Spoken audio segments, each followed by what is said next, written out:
ದೆಹಲಿಯ ಕಾನ್ಸ್ಟಿಟ್ಯೂಷನ್ ಕ್ಲಬ್ಗೆ ಸಚಿವರ ಆಗಮನ ಆಗಿದೆ.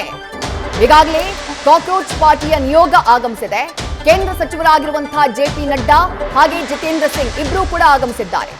ಸಿಜೆಪಿ ಜೊತೆ ಸಭೆಗೂ ಮುನ್ನ ಅಮಿತ್ ಶಾ ಅವರನ್ನ ಭೇಟಿಯಾಗಿದ್ರು ಕೇಂದ್ರ ಸಚಿವ ಜೆಪಿ ನಡ್ಡಾ. ಸುಮಾರು 30 ನಿಮಿಷಗಳ ಕಾಲ ಮಹತ್ವದ ಮಾತುಕತೆಯನ್ನ ನಡೆಸಿದ್ರು. ಅದಾದ ನಂತರ ಕಾನ್ಸ್ಟಿಟ್ಯೂಷನ್ ಕ್ಲಬ್ಗೆ ಉಭಯ ಸಚಿವರು ಆಗಮಿಸಿದ್ದಾರೆ. ಈ ಸಮಸ್ಯೆ ಆರಂಭ ಆದಾಗಿನಿಂದ ಆಹಾರ ಸಚಿವರಾಗಿರುವಂತಹ ಜೆಪಿ ನಡ್ಡಾ ಅವರೇ ಇದರ ಲೀಡ್ ಅನ್ನ ತೆಗೆದುಕೊಳ್ತಾ ಇರೋದನ್ನ ನೀವು ಗಮನಿಸ್ತಾ ಇದ್ದೀರಿ. ಜೊತೆಗೆ ವಿಜ್ಞಾನ ಮತ್ತು ತಂತ್ರಜ್ಞಾನ ಇಲಾಖೆಯ ಸಚಿವ ಜಿತೇಂದ್ರ ಸಿಂಗ್ ಅವರು ಕೂಡ ಇದರಲ್ಲಿ ಇನ್ವಾಲ್ವ್ ಆಗಿದ್ದಾರೆ.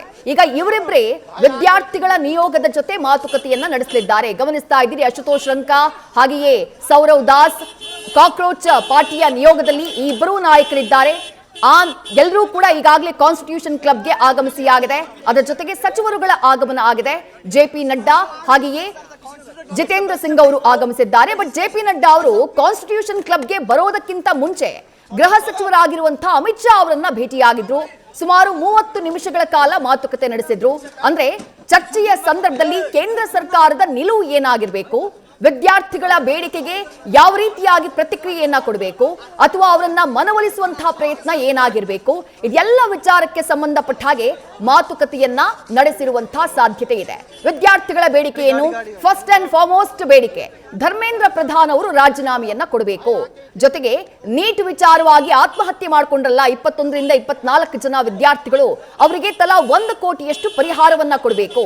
ಜೊತೆಗೆ ಜುಲೈ 21ನೇ ತಾರೀಕು 20ನೇ ತಾರೀಕು ವಿದ್ಯಾರ್ಥಿಗಳ ಮೇಲೆ ಏನ್ ಲಾಠಿ ಚಾರ್ಜ್ ಆಯಿತು, ಆ ಲಾಠಿ ಚಾರ್ಜ್ ಆ ಪೊಲೀಸರ ದೌರ್ಜನ್ಯ ಪ್ರಕರಣಕ್ಕೆ ಸಂಬಂಧಪಟ್ಟ ಹಾಗೆ ಸಮಗ್ರವಾದಂತಹ ತನಿಖೆಯಾಗಬೇಕು. ಯಾರು ಹಲ್ಲೆಯನ್ನ ಮಾಡಿದ್ದಾರೋ ಅವ್ರ ವಿರುದ್ಧ ಕ್ರಮ ಆಗಬೇಕು.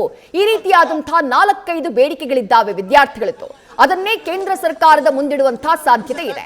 ಈಗ ಎಲ್ಲಕ್ಕಿಂತ ಮುಖ್ಯವಾಗಬೇಕಾಗಿರೋದು ಧರ್ಮೇಂದ್ರ ಪ್ರಧಾನ್ ಅವರ ರಾಜೀನಾಮೆ. ಅದು ಇಲ್ಲಿ ತನಕ ಆಗಿಲ್ಲ.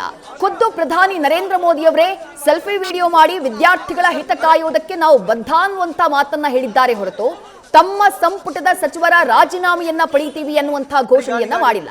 ಹಾಗಾಗಿ ಇವತ್ತಿನ ಈ ಸಭೆ ಯಾವ ರೀತಿಯಾದಂತಹ ಒಂದು ನಿಲುವಿಗೆ, ಯಾವ ರೀತಿಯಾದಂತಹ ಒಂದು ತೀರ್ಮಾನಕ್ಕೆ ಬರುತ್ತೆ ಅನ್ನೋದು ಸದ್ಯಕ್ಕಿರುವಂತಹ ಕುತೂಹಲ. ನ್ಯೂಸ್ ಫಸ್ಟ್ ನಿರ್ಭೀತಿಯಿಂದ ನಿಮ್ಮ ಪರವಾಗಿ.